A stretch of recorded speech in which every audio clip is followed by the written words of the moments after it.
Hey friends, your friendly neighborhood geek preacher here today with some interesting D&D history. You see this hashtag right here? It is almost up to 1 million hits here on TikTok, which has me ecstatic. You see, I've been using this hashtag for quite a while, and there is a D&D history reason for it, and let me show you.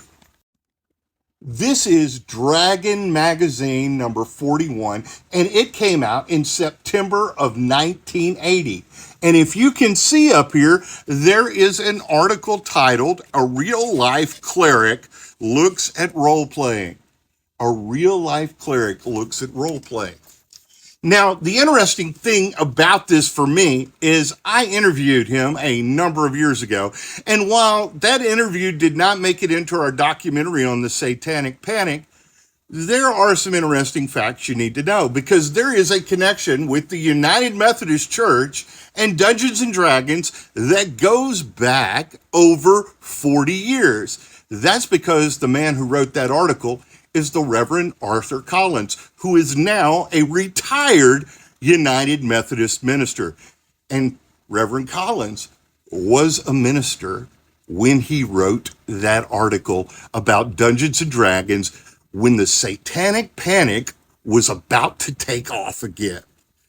Now, that to me is extremely cool because when I came into the United Methodist Church, I did not know that. I knew about that article.